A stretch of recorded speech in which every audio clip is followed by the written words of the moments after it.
I woke from my coma, and my sister asked, "How are you home already?" I dropped my hospital bag on the porch, confused. "What do you mean?" "They discharged me this morning." She stumbled backward and grabbed the doorframe. That's when my 8-year-old daughter Emily came running. "Mommy!" She froze when she saw me. "Mommy's dead." She turned to my sister Rachel. "You said my mommy was dead." The words hit me like a punch. I looked at Rachel for an explanation, but she just stood there frozen, tears streaming down her face. "I need to sit down." Rachel's face crumpled. "Emily, please go to your room." "But I want to tell Daddy about— Now!" she yelled. They let me in a minute later, where I headed upstairs to check on Emily. I passed my old bedroom where my husband and I used to sleep. Something told me to push the door open, and when I did, my heart stopped. A man I didn't recognize was sitting in my bed. "Who is that?" My voice came out cold. My sister Rachel was already behind me, looking up with red, puffy eyes. "That's your husband." Before I could say anything else, there were footsteps behind me. It was Michael. He saw me and froze. "Wait, that's impossible." He turned to Rachel. "Rachel, what the hell is going on?" She wouldn't look at either of us. "You saw the death certificate.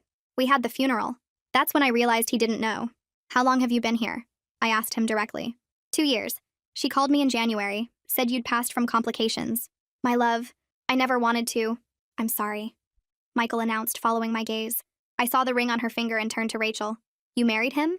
She was crying, but I didn't care anymore. "You put our children through grief counseling," I said to Rachel. "You made them think their mother was dead. You made them mourn me while I was fighting to wake up.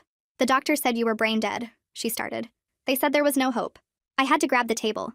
"I have text messages from Dr. Hanley every week, telling you about my improvements, asking why you stopped visiting."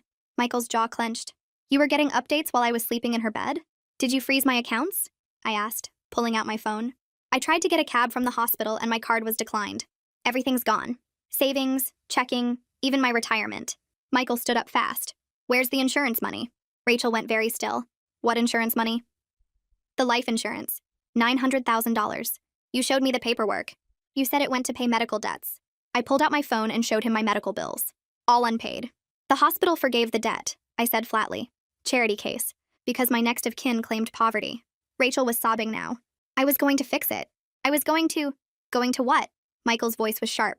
"I watched my roommate die in that coma ward," I continued. "Her family visited every day. Do you know how many times my children visited in 3 years?" Rachel wouldn't answer. 12 times. The nurses kept a log. 12 times in 3 years. "I thought I was helping them move on," Michael said to me. "Every time I tucked them in, every school event, I kept thinking, this is what their mom would want." Rachel tried to stand. "I can explain—" "Explain what?" Michael's voice was sharp. "Explain the gambling? I found the casino receipts, Rachel. Hundreds of thousands. My mother came down the stairs with my son Ben." "Why is everyone yelling?" She saw me and dropped her coffee mug. It shattered. "Mallory? But we buried you." Ben looked between us all. "Mom?" "Yeah, baby, it's me." "No." He backed away. "No, you're dead. We went to your funeral. I gave a speech." Rachel grabbed her purse. "I need to go." "Sit down," Michael commanded.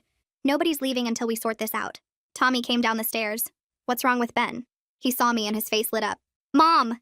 I knew it. I told you she wasn't dead. I told all of you." "Tommy, stop it!" Ben snapped. "Mom is dead. Aunt Rachel said the doctors— Aunt Rachel lied." Tommy ran to me. "I knew you'd come back." I never stopped believing. Michael was on his phone now. "Yes, I need to report insurance fraud and bigamy. My name is Michael." My mother sank into a chair. "The funeral. We had 300 people. Your coworkers gave eulogies. While I was 20 minutes away getting better, she said you died," Mom whispered. "Said the machines were turned off. We weren't allowed to see. She said you wouldn't want us to see." "The donations," Michael said suddenly. "The memorial fund in your name." Rachel's face went white. "We raised $200,000 for Coma research." "Where is it, Rachel?" "I borrowed it. I was going to pay it back." "Borrowed?" Michael slammed his hand on the table. "You stole from a charity in your dead sister's name?" "She wasn't dead!" Rachel screamed. "She was never going to wake up. 3 years, Michael. 3 years of my life sitting in that hospital." 6 months, I said quietly. "You visited for 6 months. Then you told everyone I died." "Where are my photos?" I asked suddenly. "My things?" "Storage unit," Rachel mumbled. "I kept everything." "To sell?" I looked around my own house, not recognizing anything. "You erased me." My daughter Emily crept into the room. "Daddy? Why is Ben crying?" She still hadn't looked at me directly, like I was a ghost she couldn't see. "Emily, baby," I said softly. "It's Mommy. My mommy is Aunt Rachel." Matter of fact, simple, devastating. "I was sick, sweetheart, but I got better. Dead people don't get better." She moved closer to Rachel. "Make her go away. She's been alive this whole time. Michael said, his voice breaking. Your real mommy has been alive and trying to come home. Rachel was trapped. Everyone staring. No escape. Michael was already on the phone. Police? Yes. I need to report multiple felonies. Michael, please. Full story on channel, link below. I grabbed my phone and stepped off the porch while Michael kept talking to the police dispatcher. My hands were shaking so bad I almost dropped it twice. The hospital social worker answered on the second ring. I tried to explain, but my voice kept breaking. I just got discharged this morning. My family situation exploded. I need somewhere to stay tonight. She put me on hold and I heard clicking sounds like she was typing. When she came back, her voice was calm and professional. She confirmed my discharge in the system. The hospital had a partnership with an extended stay facility for patients in crisis situations. She could arrange a voucher for 3 nights while I figured out next steps. I felt relief wash over me, but also this hot shame in my chest. I needed Charity to have a roof over my head. I thanked her and wrote down the address she gave me. 2 police cars pulled up 15 minutes later. The officers got out and one of them asked my name. I showed them my hospital wristband and discharge papers. Rachel stood frozen in the doorway watching. The officer radioed something about confirming my identity against hospital records. The other one went inside to start taking statements. Michael came out and pulled out his phone. He showed me photos of the death certificate Rachel had presented 2 years ago. It had official-looking stamps and signatures. My hands shook as I scrolled through the images. Funeral programs with my picture on the cover. Obituaries from the local paper. Sympathy cards addressed to my children. I saw my own face staring back from memorial photos. My stomach turned over. The officers told us they needed to take initial statements from everyone separately. I was assigned to wait in their patrol car. I climbed into the back seat and the door closed with a heavy click. I looked up at the house and saw my children's faces in the upstairs windows. Emily was pressed against the glass. Ben stood behind her looking down at me. I felt like a ghost haunting my own life. Mom's car screeched into the driveway 20 minutes later. Michael must have called her. She got out and ran toward the patrol car with tears streaming down her face. She kept saying she was sorry and she didn't know. But then she said Rachel showed them proof and the doctor said there was no hope. I realized she was trying to apologize while also protecting herself from blame. I asked the officer in the front seat if I could use my phone to document everything. He said yes, as long as I didn't contact Rachel directly. I opened a notes app and started typing. Dates Rachel visited the hospital. The text messages from Hanley asking why she stopped coming. The 12 visits my children made in 3 years. I created a timeline of how she erased me. My fingers moved fast across the screen. Michael came out to the patrol car an hour later. He leaned down and told me through the window that he was moving to the couch tonight. Rachel could have the bedroom since the kids were used to her being there. He looked destroyed. His eyes were red and his voice was rough. I felt this complicated twist in my chest. Sympathy for how Rachel deceived him, but also anger that he didn't question things more carefully. Before the officers said I could leave, I asked the female officer about supervised visits. Could I request to see my children through some neutral location? She pulled out a card for family services. She suggested I call first thing Monday morning to start the process. Then she warned me that sudden changes could traumatize the kids further. I took the card and put it in my pocket. The next morning, I went back to the hospital. I met with the patient advocate who had helped me during my recovery. She remembered me and gave me a hug. I asked if she could print out the medical progress logs that were sent to Rachel's email. She pulled them up on her computer and hit print. 3 years of reports came out of the printer. Each one showed gradual improvement. Brain activity increasing month by month. Physical therapy milestones. Speech returning. Every single report was proof that Rachel knew I was getting better. I stared at the pages spread across the desk. All this evidence that she watched me recover and still told everyone I was dead. I folded the papers and put them in my bag, thanking the advocate before heading to the emergency housing facility the hospital arranged. The room was small and plain with a bed, a desk, and a bathroom, but it was mine for 3 nights while I figured out what came next. I sat on the edge of the bed and pulled out my phone, staring at Ben's contact name for 5 minutes before I finally pressed call. He answered on the 4th ring, his voice flat and careful. I told him it was really me, that I was out of the hospital and wanted to talk to him, but he cut me off asking how he was supposed to believe any of this when Aunt Rachel had death certificates and letters from doctors. I started explaining about the forged documents and the medical records showing my recovery, but halfway through my sentence, the line went dead. I looked at my phone screen showing the ended call and felt this strange emptiness, like I'd failed some test I didn't know I was taking. An hour later, my phone buzzed with a notification from Tommy's number, and when I opened it, I saw a voice memo file that was 3 minutes long. I pressed play and heard his whispered voice coming from what sounded like a closet, the words muffled but urgent. He said he knew I wasn't dead because he felt it in his heart, that he never believed what everyone told him even when they made him go to therapy. He talked about the secret knock we made up when he was 5. 3 taps, then 2 taps, then 1, and how he still used it on his bedroom door every night before bed. He remembered the song I sang at bedtime, the one about the moon and stars that I made up just for him, and he hummed a few bars to prove it. Hearing his small voice reciting those private things that only we shared, I started crying for the first time since I woke up. Not the angry tears or scared tears, but the kind that come when something inside you breaks open in a good way. I played the message 3 more times, each time catching new details in his whispered words. The way he said he saved my favorite coffee mug in the back of the kitchen cabinet where Rachel wouldn't find it. Monday morning, I got dressed in the same clothes from the hospital and took a bus to my bank branch, carrying my discharge papers and hospital ID in a folder. The branch manager recognized me immediately when I walked up to her desk, and her face went completely white like she'd seen an actual ghost. I explained the situation as calmly as I could while she pulled up my accounts on her computer, and I watched her expression change from shock to confusion to something like horror. Everything showed as frozen with a flag that said account holder deceased, and she started typing fast, pulling up more screens and making notes.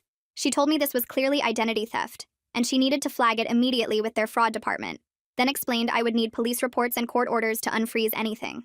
I asked how long that would take, and she said weeks, maybe months, depending on how fast the legal system moved. I left the bank with a packet of forms to fill out and a sick feeling in my stomach knowing I had zero access to my own money. My phone buzzed with a text from Michael containing several PDF attachments, and I sat on a bench outside the bank to open them. The first document was the life insurance policy with my name at the top, and I scrolled through page after page of legal language until I found the beneficiary section. There was my signature on the change forms, except it wasn't my signature at all. The loops and angles all wrong in ways only I would notice. The policy was for $900,000, and according to the payout schedule Rachel attached, she received the full amount 18 months ago in a single wire transfer.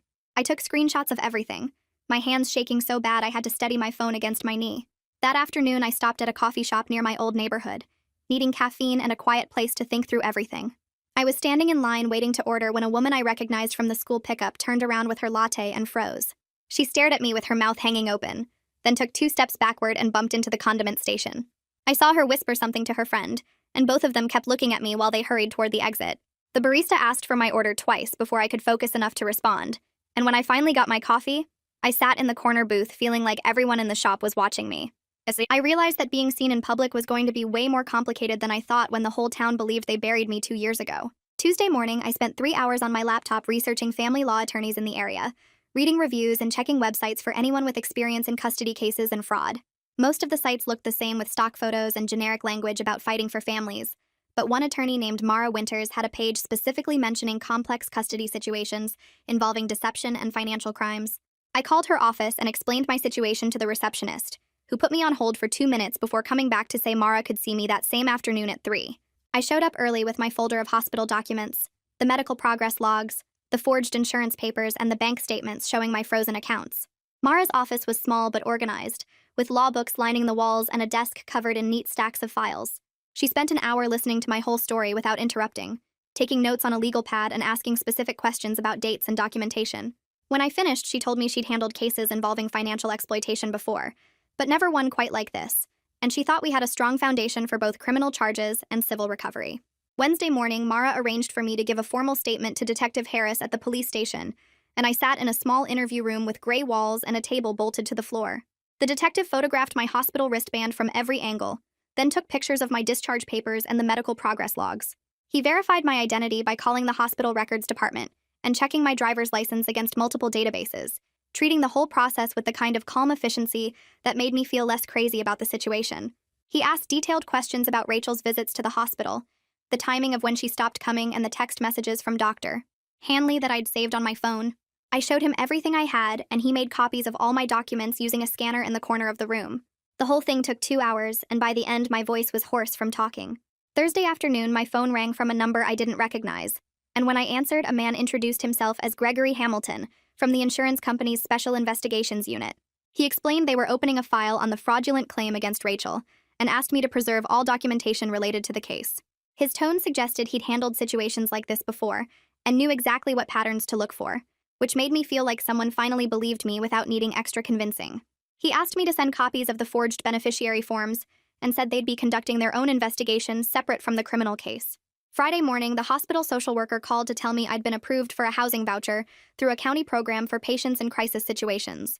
The apartment was a small efficiency in a complex 20 minutes from my old neighborhood. Nothing fancy but mine for up to 6 months while I rebuilt my life. I felt this weird mix of grateful and ashamed that I needed charity to have a place to live in my own town, but I took the voucher information and scheduled a time to see the unit. By Friday afternoon, Mara had filed emergency motions with the family court requesting temporary orders for financial account freezes, a protective order preventing Rachel from disposing of assets, and a parenting plan for supervised visitation with my kids. She warned me the court system moved slowly, and these things could take weeks to get heard, but getting everything on official record now would protect me if Rachel tried to hide money or interfere with my access to the children. I schedule an intake appointment with the therapist Mara recommended for Monday morning. Dr. Lisa Chen's office sits in a quiet building near the hospital, and when I walk in, she offers me tea instead of making me fill out forms right away. She spends the whole first hour just listening while I tell her everything from waking up to the confrontation at the house to the police reports and court filings. She doesn't interrupt or look shocked, just nods and takes a few notes. When I finish, she explains that what I'm experiencing fits common patterns for medical trauma survivors, especially the feeling of being erased while I was unconscious. She gives me printed information about PTSD symptoms to watch for, things like panic attacks in familiar places or trouble sleeping. Then she suggests we should also get the kids into therapy to help them process what she calls complicated grief, the weird situation of mourning a mother who came back from the dead. I leave with another appointment scheduled and a referral list for child therapists.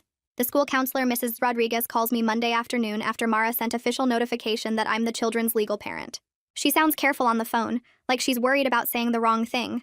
She pulls up attendance records and behavioral notes for each kid while we talk. Ben had multiple incidents last year, angry outbursts in class, and 2 suspensions for fighting. Emily developed separation anxiety so bad she couldn't stay in class without crying for the first month of school. Tommy's records show he kept telling teachers and counselors his mom wasn't really dead, and they noted it as denial that needed monitoring. Hearing all this documented proof of how Rachel's lie damaged them makes my chest tight. Mrs. Rodriguez says she's available to coordinate with whatever therapist the kids see, and I thank her before hanging up. Tuesday morning, I meet Mara at a storage facility across town, a place with orange doors and security cameras everywhere. Rachel moved all my belongings here according to the address she finally provided. We walk through rows of identical units until we find mine. When Mara cuts the lock and rolls up the door, I see boxes stacked to the ceiling. We spend 3 hours documenting everything with photos and video. I find invoices tucked in a box showing Rachel sold my jewelry to a pawn shop and my furniture to a consignment store. The worst part comes when I open the photo albums. Rachel physically cut me out of family pictures with scissors, leaving strange rectangular gaps where I used to stand next to my children. Birthday parties, holidays, school events, all with me carefully removed. Mara videos each album page while I flip through them. Some photos are missing entirely, probably the ones where cutting me out would have ruined the whole picture. We load several boxes into Mara's car to take back to her office for evidence. The bank manager calls Wednesday morning with news about security footage. He found video from ATM withdrawals made on my accounts after I was supposedly dead. He emails me the files and I watch them on my laptop. The footage is grainy but clear enough. Rachel's face fills the screen at 4 different ATM locations, all on the same afternoon. She withdraws the daily maximum from each machine, $300 at a time. The timestamps show she hit all 4 banks within 2 hours. What makes me feel sick isn't just the theft, but how casual she looks, checking her phone between transactions like she's running normal errands. The bank manager says this footage will be forwarded to Detective Harris and the fraud investigation. Detective Harris contacts the funeral home Thursday, and the director sends over complete invoices and planning documents. Rachel paid for a closed casket service and gave very specific instructions for no viewing by family due to condition of remains. The invoice shows she paid extra for the director to handle everything without family involvement. I sit in Mara's office reading through the planning documents. Rachel chose closed caskets specifically so no one would discover there was no body. The calculation behind that choice makes me feel cold. She thought through every detail, every possible way someone might find out the truth. The funeral director's statement confirms Rachel told him the body had already been cremated at another facility, which is why the casket was empty. I spend Thursday afternoon at the County Vital Records office with Mara. The clerk searches her system while we wait. She confirms there's no state-issued death certificate on file for me. When we show her the document Rachel used, the clerk studies it for maybe 30 seconds before pointing out problems. The form numbers are wrong for the year Rachel claimed I died. The registrar's signature is fake, not matching any authorized signers in the system. The clerk makes copies for the fraud investigation and adds her own statement about the forgery. She seems almost excited to have caught such an obvious fake. Gregory Hamilton from insurance calls Friday with records his investigators pulled from 3 local casinos. Rachel had player cards at all 3 locations. The logs show hundreds of visits over 2 years with total losses exceeding $600,000. He walks me through the pattern, explaining this kind of frequency and loss amount is consistent with gambling addiction. Most of the visits happen during afternoon hours, probably when the kids were at the school. The insurance company is building their civil case against Rachel separate from the criminal charges. Gregory says they'll pursue recovery whether Rachel goes to jail or not. Saturday morning, I drive to a conference room Mara arranged at a hotel near downtown. Some of the Memorial Fund donors who are threatening to sue want to meet. 8 people show up, mostly coworkers from my old job and neighbors from my old street. They take turns expressing anger about being deceived. One woman says she donated $5,000 thinking it would help coma patients. A man talks about organizing the fundraiser at his church. I sit quietly and let them talk. When they finish, I don't defend myself or make excuses. I just acknowledge their right to feel betrayed and angry. I explain that I'm working with prosecutors to make sure Rachel is held accountable, and that restitution is part of the legal process.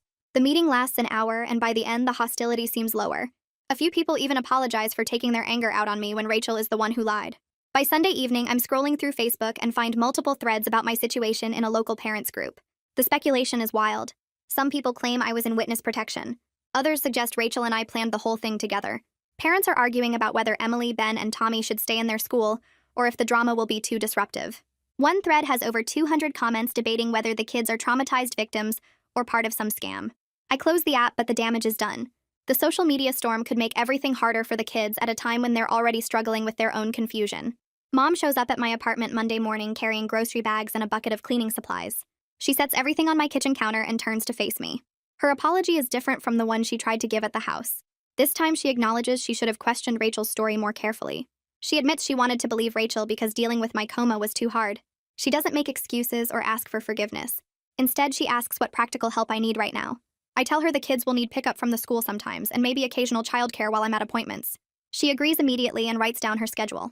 I accept her offer cautiously, knowing trust will take time to rebuild, but practical support matters more than perfect reconciliation right now.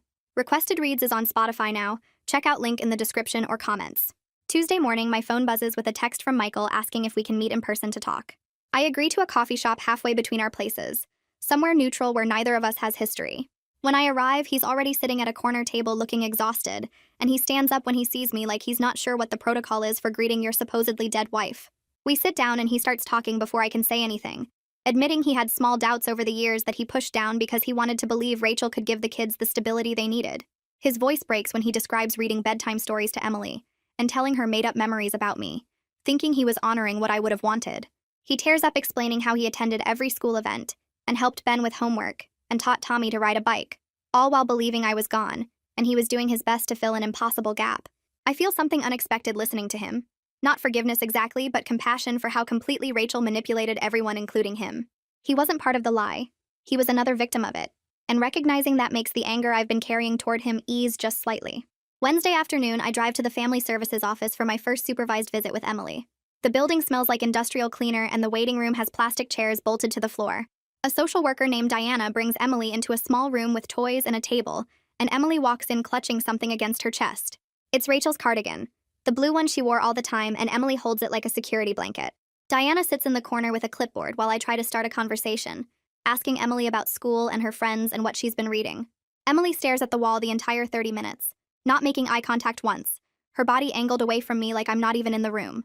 I try talking about memories we shared, the time we went to the zoo and she loved the penguins, the Halloween she dressed as a butterfly, the songs we used to sing in the car. Nothing. She sits there pressed against Diana's chair, fingers twisted in Rachel's cardigan, and when I mention her 3rd birthday party, she finally speaks to say she doesn't remember any of that. The visit ends, and Diana walks Emily out, and I sit alone in that room feeling like I just tried to connect with a stranger who happens to have my daughter's face. Thursday. I text Ben asking if he wants to go for a drive, and he agrees as long as we don't go anywhere specific. I pick him up from the school, and we just drive around the suburbs with no destination, and after about 15 minutes of silence, he starts talking. He says he feels betrayed by everyone, including my body, for leaving him for 3 years, and the way he says it makes me realize he's angry at me too, not just Rachel. He talks about writing my funeral speech, how he spent hours on it and cried while reading it in front of 300 people, believing every single word about what an amazing mom I was and how much he'd miss me. Now he feels stupid and angry and doesn't know who to trust anymore, because if the adults in his life could lie about something this big, then what else might be fake? I listen without defending myself, understanding that his anger isn't really about me at all. It's about his whole world being revealed as a lie. Everything he thought was solid turned out to be built on Rachel's deception, and he's 12 years old trying to figure out what's real when the ground keeps shifting under his feet. We drive for over an hour, and I don't try to fix it or make him feel better. I just let him talk until he said everything he needs to say. Late Thursday night, my phone rings and it's Tommy calling from Michael's apartment. His voice is excited and he talks for almost an hour, sharing specific memories that only I would know. He reminds me about the time we built a blanket fort during a thunderstorm and stayed in it all night telling stories. He remembers the nickname I called him that no one else ever used, the one that was just between us. He describes exactly how I always cut his sandwiches diagonal instead of straight because he said they tasted better that way. Every detail he shares is perfect and accurate, proof that he held on to me even when everyone else let go. His certainty that I'm really his mom becomes an anchor when everything else feels unstable, and by the end of the call, I'm crying, but in a good way. Grateful that at least one of my children never stopped believing I'd come back. Friday morning, Mara calls with news from court. The judge granted temporary orders freezing Rachel's accounts and assets so she can't hide or spend anything else. He also approved supervised visitation with the kids twice a week at the Family Services Center, which means I have legal rights to see them on a regular schedule. It's not full custody yet, and the visits will be monitored, but it's official recognition that I'm their mother and have parental rights. Mara explains this is a significant win because it establishes the legal framework for everything else, and for the first time since I woke up, I feel like I've achieved an actual victory instead of just surviving one crisis after another. The court system is finally working in my favor instead of against me. Saturday afternoon, my phone buzzes with a long text message from Rachel. It starts with an apology saying she never meant to hurt anyone and she's sorry for the pain she caused. Then it shifts into explaining how she was just trying to help the kids move on from their grief and give them stability during an impossible time. By the end, she's suggesting we're both victims of a tragic situation, and maybe we can find a way to forgive each other and move forward as a family. I read it twice, screenshot the entire thing, and send it to Mara before blocking Rachel's number. I'm not engaging with any attempt to make us seem equally responsible for what happened. She didn't make a mistake or handle a difficult situation poorly. She committed fraud and stole from me and my children while I was fighting to survive. There's no both sides to this story. Monday morning, Detective Harris calls with new information about the money trail. His financial investigators found wire transfers from Rachel's account to multiple prepaid debit cards that were then mailed to her cousin's address in Arizona. The cousin apparently cashed them and sent money back through different channels, which adds money laundering to the list of charges. He explains they're now coordinating with federal investigators because the amounts and the interstate transfers trigger additional laws beyond state fraud statutes. The case is getting bigger and more complicated, which means more agencies involved and potentially more serious consequences for Rachel. He warns me the federal investigation will take time, but assures me they're building a strong case.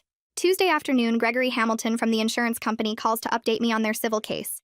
His company is filing a lien against Rachel's house, car, and any other assets they can identify through the investigation. He explains the civil case moves on a separate track from criminal charges, so they'll pursue recovery whether or not Rachel goes to jail. The insurance company wants their $900,000 back, and they have lawyers and investigators dedicated to getting it. He can't promise I'll recover everything, but says the lien and asset seizures give me a better chance than if I was pursuing this alone. Hearing that there's actual financial recovery happening helps ease some of my anxiety about rebuilding my life from nothing. Wednesday morning, there's a knock on my apartment door, and I open it to find a woman with a county badge introducing herself as a social worker. She explains someone reported concerns about my living situation based on Facebook posts, and she's here to do a home visit to make sure the environment is safe for potential custody arrangements. My anxiety spikes immediately as she walks through my small apartment inspecting everything, asking questions about my income, support system, and plans for the future. She checks the kitchen, bathroom, bedroom, looking for I don't know what, safety hazards or signs of instability. She's professional but thorough, taking notes on her tablet while I try not to panic. After 30 minutes, she confirms there are no current safety concerns, and the apartment meets basic standards. But the surprise visit leaves me shaken even after she's gone. I sit on my couch feeling like I'm being judged and evaluated from every direction, like I have to prove I deserve to be a mother to my own children.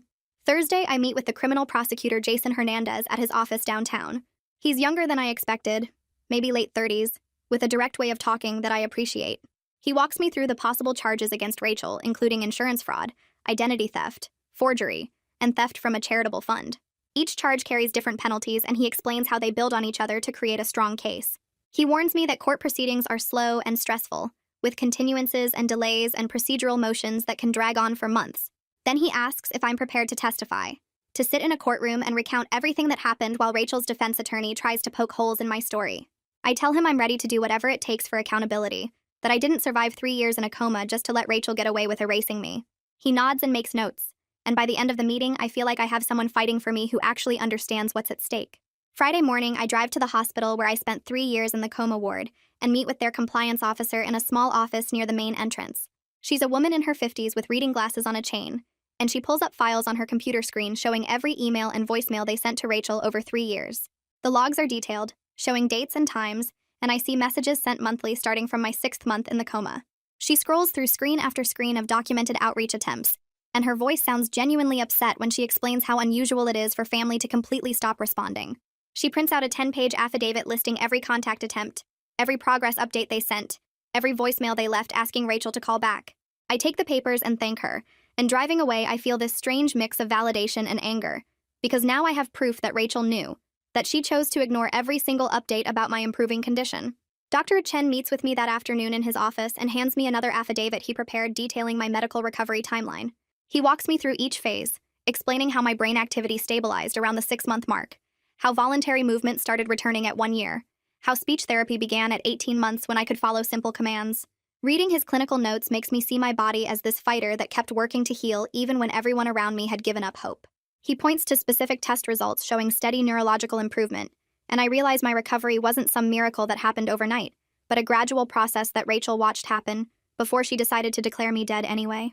Monday evening, Mom shows up at my apartment carrying an old shoebox, and when she opens it, I see stacks of original family photos that Rachel must have missed when she was cutting me out of albums. There are pictures of me pregnant with each kid, birthday parties where I'm blowing out candles, holidays with me standing next to the Christmas tree holding Tommy as a baby. Mom's hands shake as she sorts through them, and I notice she's carefully labeled the backs with dates and locations, like she's trying to document proof that I existed in this family. I spend the rest of the evening arranging photos on my apartment wall, creating a small gallery that shows my life before the coma. Each picture I hang feels like reclaiming a piece of myself that Rachel tried to erase, and by the time I'm done, I have this visual timeline of my existence that no one can deny or alter. The funeral director calls Tuesday to schedule a deposition, and I meet him at his office where he provides detailed testimony about Rachel's specific instructions. He pulls out his notes from their planning meetings and shows me where Rachel explicitly requested a closed casket with no viewing by anyone. He explains that Rachel told him I had requested no viewing in my final wishes, and that the condition of my remains made it impossible anyway. His testimony reveals how carefully Rachel planned each step, choosing closed caskets specifically so no one could discover there was no body inside. He seems uncomfortable recounting the details, and I realize he feels guilty for not questioning Rachel's story more carefully. The premeditation makes everything feel worse. Like Rachel didn't just make one bad decision, but systematically planned my erasure over weeks of funeral arrangements. Michael texts me Wednesday afternoon with a simple message saying he filed for separation and is moving his things to a rental apartment across town. He sends the address and says he can't stay in the house where he was deceived, that every room reminds him of the lie he was living. I text back that I understand, but sitting in my small apartment, I feel this complicated grief over watching my family home completely fall apart. That house was where I brought each baby home from the hospital, where we celebrated birthdays and holidays, where I thought I'd grow old with Michael. Now it's just another casualty of Rachel's lies, another piece of my old life that can't be salvaged. Thursday. I sit in the Family Services Center waiting room before my scheduled visit with Emily, and when she comes in with the social worker, she's carrying crayons and paper. The social worker suggests Emily might be more comfortable drawing than talking, and Emily sits at the small table carefully creating a picture. When she's done, I see 2 stick figures labeled Mommy Rachel and Other Mommy, with Emily standing between them looking confused. The therapist, Catherine Myers, explains that this represents Emily's struggle to process having 2 mothers rather than defiance or rejection of me. She suggests we focus on consistency and patience rather than forcing Emily to choose one mother over the other, letting Emily's feelings evolve naturally over time. Watching Emily draw makes me understand this will be a long, slow process measured in tiny moments rather than dramatic breakthroughs. Friday. Ben agrees to meet me at a park near his school, and we sit on a bench while he talks about the funeral speech he wrote. He says he feels guilty, like he somehow participated in erasing me by believing Rachel's lies and speaking at my funeral. His voice gets tight when he describes standing at the podium reading words about missing me forever, and I can see he's carrying this weight of feeling complicit, even though he was just a kid who trusted the adults around him. I tell him none of this is his fault, that children shouldn't have to question whether their aunt is lying about their mother's death, but I can see the guilt is still there in how he won't quite look at me directly. Saturday, I'm pushing a cart through the grocery store when I pass the floral section and see sympathy cards on a display rack. My chest suddenly gets tight and I'm back in the hospital bed reading my own obituary, seeing my photo on a funeral program, watching my life reduced to a few paragraphs. The fluorescent lights seem too bright and I can't catch my breath, so I abandon my half-full cart in the middle of the aisle and walk quickly to my car. I sit in the driver's seat using the breathing techniques Dr. Chen taught me, counting slowly and focusing on the texture of the steering wheel under my hands. After 20 minutes, the panic fades enough that I can drive home, shaken but functional instead of completely overwhelmed. Sunday.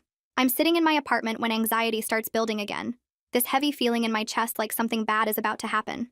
Instead of letting it spiral, I try the grounding techniques, focusing on 5 things I can see like the photo wall and my coffee mug, 4 things I can touch like the couch fabric, and my phone case, 3 things I can hear like traffic outside and the refrigerator humming, 2 things I can smell like coffee and laundry detergent, 1 thing I can taste like the mint from my toothpaste. The panic actually recedes as I work through each sense, and I feel this small surge of confidence realizing I have tools that work, instead of just feeling helpless when anxiety hits. Monday, I fill out an online application for a job at a medical supply company, and 2 hours later, I get an email saying my background check flagged me as deceased in their system. I have to call their HR department and provide Mara's contact information plus hospital documentation, proving I'm alive, and the woman on the phone sounds genuinely confused about how to process this situation. The absurdity of having to prove my existence just to get hired makes me want to laugh and cry at the same time. Another reminder that Rachel's lies created problems in systems I haven't even discovered yet. Tuesday morning, I meet Mara at her office to work on the victim impact statement for court. She pulls up a template on her computer but tells me we need to make it specific to my situation, not generic victim language. We start with the basics, and I describe waking up from the coma to find 3 years gone. But Mara stops me after 2 sentences and says we need to focus on concrete harms instead of emotional reactions. She asks me to list specific things Rachel's lies cost me, so I mention the missed birthdays and school events, but she pushes me to be even more detailed. I pull out my phone and scroll through the hospital logs, finding exact dates when my kids had important moments I missed. Ben's science fair win in 5th grade, Emily's first lost tooth, Tommy's school play where he had the lead role. Mara types each one with the date, building a timeline of erasure that spans 3 years. We work for 2 hours, and I get frustrated because every time I try to explain how it felt, she redirects me back to facts. She explains that judges see emotional appeals every day, but specific documented harms carry more weight in sentencing. By lunch, we have a draft that reads like a medical chart mixed with a police report, listing financial losses, missed milestones, therapy costs for the kids, and the ongoing work of rebuilding trust. Mara emails it to me and tells me to sit with it for a few days, then we'll revise again. I read it that night and it feels cold, almost clinical, but I trust her experience. Thursday, we meet again, and I suggest adding a section about the hospital visits, how Rachel stopped coming after 6 months but kept accepting the progress reports. Mara likes this because it shows deliberate deception rather than just poor judgment. We revise 3 more times over the next week, each version getting tighter and more focused on provable facts. The final version is 2 pages long and reads like a prosecutor's brief, detailing lost time with specific dates, financial devastation with exact dollar amounts, erasure from family records with documentation, and ongoing trauma with therapy invoices. Mara prints it on official letterhead and I sign it, feeling like I've just documented my own death and resurrection in legal language. The preliminary hearing happens on a cold morning in early December. I sit in the courtroom wearing the one professional outfit I bought from a thrift store, watching people file in. Rachel enters with her attorney and sits at the defense table without looking at me. The prosecutor, Jason Hernandez, stands and reads the charges in a flat, official voice. 3 counts of insurance fraud for the life insurance claim and forged documentation. 2 counts of identity theft for accessing my accounts and forging my signature. 1 count of forgery for the death certificate. 1 count of theft from a charitable organization for the memorial fund money. Each charge comes with maximum sentences and fines, and hearing them listed out loud makes the scope of what Rachel did feel overwhelming. Her attorney is a tired-looking man in a rumpled suit who keeps glancing at his watch. When Jason finishes reading the charges, Rachel's attorney stands and says his client is willing to discuss a plea agreement. Jason nods like he expected this and tells the judge they'll need 2 weeks to negotiate terms. The judge sets a follow-up date and dismisses us. Outside the courtroom, Jason pulls me aside and explains that defense attorneys don't signal plea deal interest unless they know the evidence is strong. He says Rachel's lawyer probably reviewed the hospital logs, bank records, and witness statements, then told her she'd lose at trial. I feel a small surge of satisfaction knowing the documentation I collected is working. Jason warns me that plea deals mean lighter sentences than trial convictions, but they also mean certainty and closure without putting the kids through testimony. I tell him I trust his judgment and he promises to keep me informed during negotiations. A week later, Michael testifies at a deposition that will be used in the plea negotiations. I'm allowed to observe from the back of the room. Michael sits at a table with a court reporter and answers questions from Jason about the documents Rachel showed him. He describes the death certificate she presented, how official it looked with stamps and signatures. His voice stays steady when he talks about the funeral arrangements and the grief counseling he set up for the kids. But when Jason asks him to describe bedtime routines, Michael's composure breaks. He talks about tucking the kids in and telling them stories about their dead mother, how he tried to keep my memory alive by sharing things he remembered about me. He describes Emily crying herself to sleep, asking why her mommy had to die, and Ben's angry phase where he punched walls and got suspended from the school. His voice cracks when he explains that he thought he was helping them heal by being present and stable, by honoring what he believed I would have wanted. Watching him break down on the record, I feel something unexpected. Not forgiveness exactly, but understanding that Rachel's lies destroyed him too.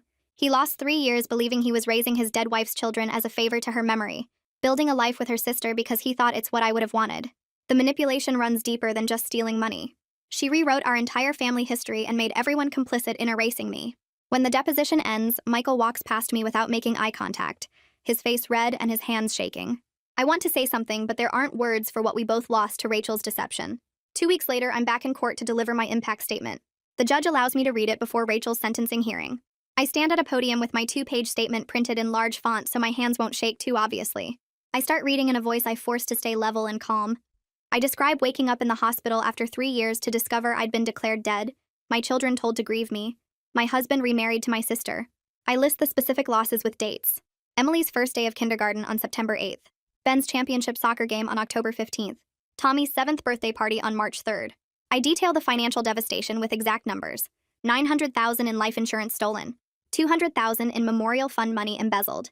My retirement accounts drained. My house sold. I explain the erasure from family records. How Rachel physically cut me out of photo albums and sold my belongings. I describe the ongoing trauma of being declared dead. How I still can't open a bank account without extra documentation. How my children struggle to trust me because they were taught to mourn me. I talk about the therapy bills, the supervised visitation requirements, the slow, painful work of rebuilding trust with kids who learned their mother was dead. The whole time I read, I don't look at Rachel. I focus on the judge and on keeping my voice from breaking. When I finish, the courtroom is completely silent. Even the court reporter has stopped typing. The judge thanks me and asks me to sit down. I walk back to my seat feeling emptied out, like I just poured 3 years of pain into 2 pages of facts, and now there's nothing left inside me. Rachel accepts a plea deal the week before Christmas. Her attorney worked out terms with Jason that include felony convictions for fraud and theft, which means she'll have a criminal record that affects employment and housing forever. The sentence is split. 18 months in county jail followed by 3 years of probation. She has to complete inpatient gambling treatment at a facility the court approves. The restitution plan requires her to pay back the full amount she stole, both the insurance money and the memorial fund, with a payment schedule that will garnish her wages after she's released. She also gets 200 hours of community service at the hospital's charity fund, which feels like poetic justice. It's not perfect. 18 months feels light for 3 years of lies and nearly $1 million stolen. But Jason explains that the felony convictions matter more than jail time in the long run. She'll struggle to get jobs, rent apartments, or rebuild any kind of normal life with fraud convictions on her record. The restitution order means she'll be paying me back for years, maybe decades. And the gambling treatment requirement addresses the addiction that drove her to steal in the first place. I sit in the courtroom while the judge accepts the plea and formally sentences Rachel. She cries and apologizes to the court but never looks at me. Her attorney says she's deeply remorseful and committed to making amends. The judge tells her she's lucky to avoid trial and prison time, then remands her to county custody. 2 bailiffs walk her out in handcuffs and I watch my sister disappear through a side door, feeling nothing but tired relief that it's finally over. Family court issues the parenting plan in early January after reviewing reports from the kids' therapists and social workers. The document is 12 pages long and covers everything from pickup times to decision-making authority. I get graduated visitation that starts with supervised visits twice a week, then moves to unsupervised day visits after 3 months if the therapist approves, then weekend overnights after 6 months. Michael and I share legal custody, which means we both have to agree on major decisions about school, medical care, and therapy. The plan requires family therapy with Catherine Myers twice a month, individual therapy for each kid weekly, and co-parenting counseling for Michael and me monthly. There are provisions about not speaking negatively about each other to the kids, maintaining consistent rules between households, and sharing information about school and medical appointments. Reading through all the structure and rules feels overwhelming at first, but then I realize it's actually a relief. After months of chaos and uncertainty, having clear expectations and boundaries written down means everyone knows what to expect. The judge signs the order and gives us both copies. Michael and I stand in the courthouse hallway afterward, and he tells me he hopes this helps the kids feel stable again. I agree, and we shake hands awkwardly. 2 people who used to be married now reduced to formal co-parents bound by court orders. Gregory Hamilton from the insurance company calls me on a Tuesday in late January with news about asset recovery. His investigators worked with the casinos to track Rachel's gambling patterns and found $300,000 they could seize through civil forfeiture. The casinos flagged large cash transactions Rachel made, which triggered money laundering investigations that froze some accounts. Gregory explains they recovered money from Rachel's bank accounts, a safety deposit box she rented, and some jewelry she bought with stolen funds. It's not the full $900,000 she took, but it's something. The restitution plan the court ordered will garnish her wages after she's released from jail, so eventually I should recover more. Gregory tells me the insurance company will send me a check for the recovered amount, minus their investigation costs, which comes to about $280,000. It's enough to start rebuilding, to put a down payment on a small house eventually, to fund the kids' therapy and my own recovery. I thank Gregory for his work, and he tells me he's glad they could recover something. After I hang up, I sit in my apartment staring at my phone, feeling the first real hope I've had since waking up that maybe I can actually build a stable life again. The memorial fund gets reconstituted in early February, after the hospital's legal team works through the mess Rachel created. They appoint new trustees who aren't family members, set up transparent accounting with quarterly reports, and create a public dashboard on the hospital website showing exactly how donations are used. The hospital renames it the Coma Patient Family Support Fund instead of using my name, which relieves me more than I expected. I don't want my personal tragedy to be the permanent face of helping other families. The fund will provide resources for families with loved ones in long-term coma care, including counseling services, financial assistance for medical equipment, and support groups. The hospital asks if I want to serve on the advisory board, but I decline. I'm not ready to turn my experience into a public role. Instead, I write a letter they can share explaining how family support made the difference in my recovery, how the nurses who documented my progress and the social workers who connected me to resources saved my life. The letter goes on the website without my full name, just my first initial. It feels like the right balance between helping others and protecting my privacy, while I'm still rebuilding my own life. I move into a modest 2-bedroom apartment in mid-February. It's in a complex 20 minutes from my old neighborhood, close enough for easy kid pickup, but far enough that I don't run into people who came to my funeral. The rent is affordable with the recovered insurance money, and the apartment has a small balcony and decent natural light. I spend a week painting the walls and assembling basic furniture from discount stores. The kids come over on a Saturday to help set up their shared bedroom. Tommy immediately claims the task of building the bookshelf, insisting he can follow the instructions better than anyone. He spreads the pieces across the living room floor and works methodically through each step, occasionally asking Ben to hold boards steady. Ben organizes the kitchen with logical efficiency, putting dishes where they make sense and arranging the pantry by food type. Emily focuses on the decorative touches, arranging throw pillows on the couch in careful patterns, and helping me hang curtains in her room. Watching them work together without fighting, each contributing their own strengths, feels different from the tense visits at the family services office. Here in this neutral space that belongs to none of our old life, we're building something new instead of trying to resurrect what Rachel destroyed. When we finish, Tommy steps back to admire the bookshelf and declares it perfect. Ben surveys the organized kitchen and nods approval. Emily fluffs the couch pillows one more time and smiles. We order pizza and eat sitting on the floor because I don't have a dining table yet, and for the first time in months, the silence between us feels comfortable instead of loaded with unspoken grief. Our first family therapy session happens in late February at Catherine Meyer's office. The room has comfortable chairs arranged in a circle, toys in one corner for younger kids, and art supplies on a side table. Catherine greets each of us warmly and explains how family therapy works, that we'll talk about feelings and work on communication together. Emily sits between Michael and Ben, not looking at me. Tommy sits next to me and keeps glancing at Emily like he's willing her to participate. Catherine starts with an easy question about everyone's week. Tommy talks about school. Ben mentions basketball practice. Michael describes a project at work. When Catherine asks Emily how her week was, Emily says fine without elaborating. Catherine then asks if anyone wants to share something they're feeling about being together today. Tommy immediately says he's happy we're all here. Ben says it's weird, but okay. Emily stares at the floor. I say I'm grateful we're trying. Michael says he hopes it helps. Catherine validates each response and starts to ask a follow-up question about what makes it feel weird when Emily suddenly stands up. She doesn't say anything, just walks to the door. Catherine asks gently if she needs a break, and Emily nods. Catherine tells her she can sit in the waiting room, and Emily leaves, closing the door quietly behind her. I feel my chest tighten, worried this means we're failing, but Catherine immediately reframes it. She explains that Emily entering the room at all is progress, that 5 minutes of participation is more than 0, that small steps matter more than dramatic breakthroughs. She asks the rest of us to continue talking while Emily takes her break. We spend the next 40 minutes discussing communication and boundaries, with Catherine helping Michael and me navigate how to share information about the kids without rehashing our own hurt. When the session ends, Emily is still in the waiting room, reading a magazine. Catherine tells her she did great today, and Emily shrugs. On the drive home, I don't mention Emily leaving. I'm learning to measure success in tiny increments instead of expecting everything to be fixed at once. In early March, Michael and I sit at a coffee shop with a blank calendar between us, and we spend an hour filling in pickup times and school events without talking about anything personal.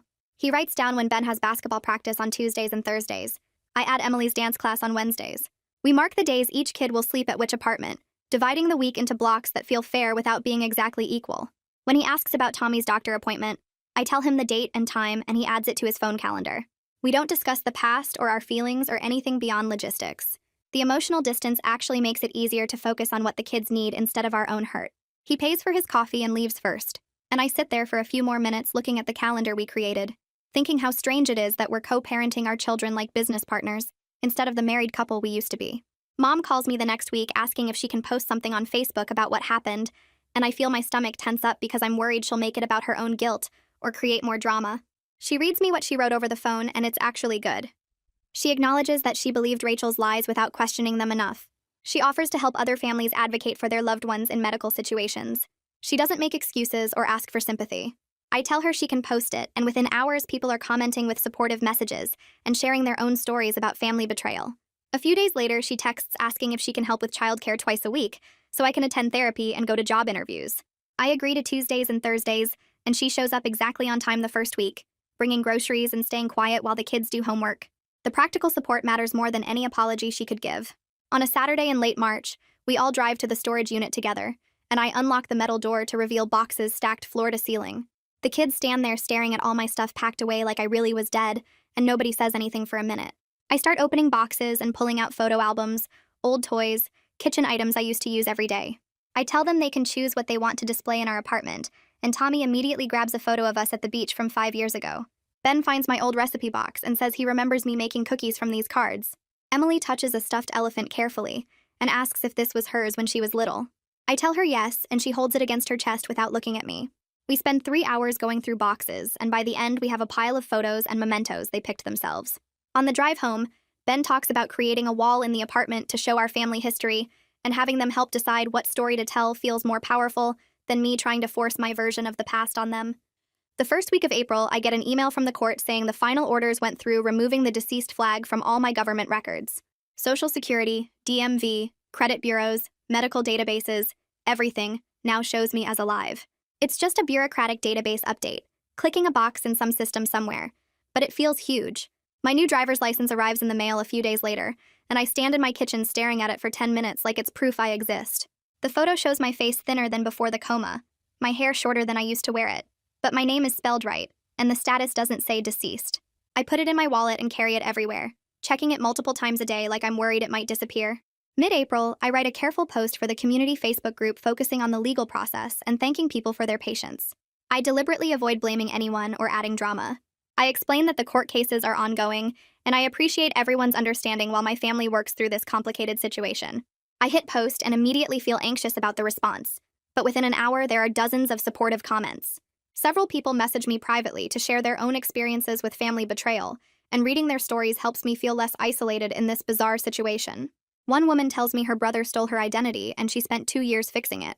Another person says their sister lied about having cancer and collected donations. Knowing other people survived similar betrayals makes mine feel slightly less impossible. During a quiet dinner in late April, Emily reaches across the table and asks me to pass the salt, except she says mom instead of using my name or avoiding calling me anything. She freezes immediately, her hand still stretched out, looking scared like she made a mistake. I just pass the salt without making any big deal about it, keeping my face neutral and my voice normal. Ben jumps in right away talking about something funny that happened at the school with his friend's science project exploding.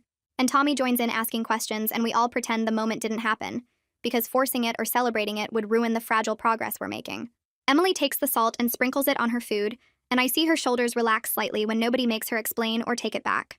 Early May, the treatment center where Rachel is doing her rehab calls, asking if I want to participate in a restorative justice session, where she can apologize as part of her program. I tell the coordinator I need to think about it, and I spend 2 days feeling anxious about the decision. I finally write a statement explaining that I'm glad Rachel is getting help for her gambling addiction, but I'm not ready for direct contact, and may never be. I set clear boundaries saying I don't want letters or messages or any communication right now. The coordinator calls back and says she respects my decision completely, and there's no pressure to participate if I'm not ready. She sounds genuinely understanding, not pushy or disappointed, which makes me feel better about saying no. On a quiet evening in mid-May, I'm unpacking the last box from storage, and I find the photo of me holding newborn Emily in the hospital. My face looks exhausted but happy, and Emily is wrapped in a pink blanket with her tiny fist near her mouth. I buy a simple black frame at the store and hang it by my apartment door where I'll see it every time I come home. It's not the house I used to own or the life I used to have, but this apartment is mine, and every time I walk through that door, I'm choosing to own my present, instead of being haunted by what was stolen. My final check-in with Mara happens in late May, and we sit in her office reviewing where everything stands. The kids' therapy is ongoing with measurable progress shown in Catherine's reports.